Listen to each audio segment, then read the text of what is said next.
ప్రముఖ తొలి Telugu news anchor శాంతి స్వరూప్ కన్నుమూశారు. గుండెపోటుతో చికిత్స పొందుతూ హైదరాబాద్ యశోద ఆసుపత్రిలో ఆయన తుది శ్వాస విడిచారు. దూరదర్శన్లో వార్తలు చదివిన తొలి తెలుగు యాంకర్ ఆయన. ఇప్పటి న్యూస్ రీడర్ ఎందరికో ఆయన గురువు.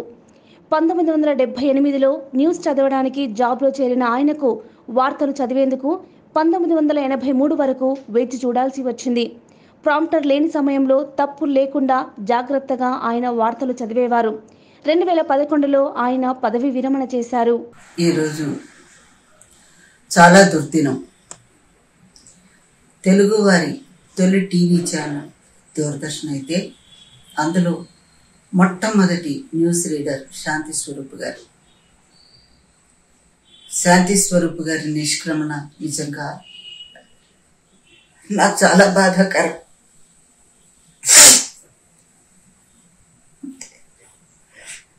మేము చాలా కాలం కలిసి పనిచేసాం.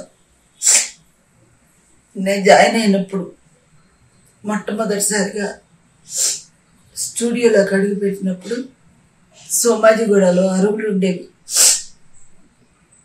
ఆ అరుగు మీద కూర్చున్నారు శాంతి స్వరూప్ గారు.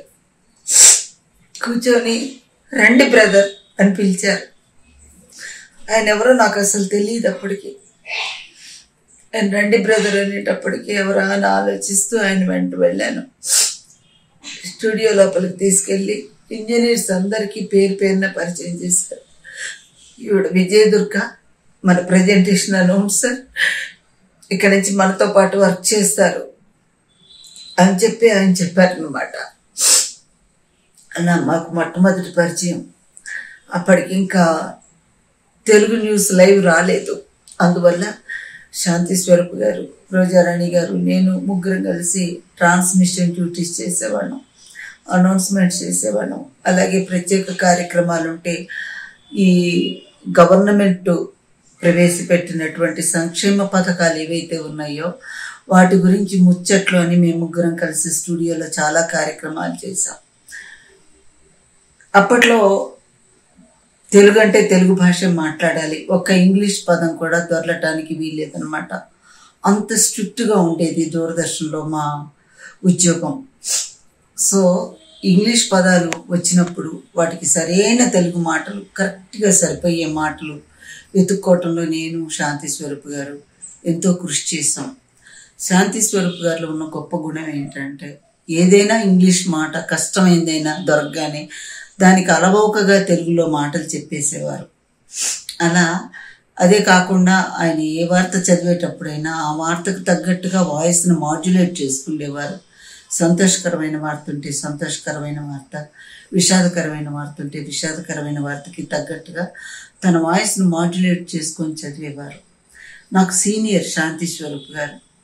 అలా ఆయన అబ్జర్వ్ చేస్తూ చేస్తూ ఆయన దగ్గర నుంచి నేను నేర్చుకున్న విషయాలు ఎన్నో. అంటే వాయిస్ మాడ్యులేట్ చేసుకోవటం అవన్నీ కూడాను.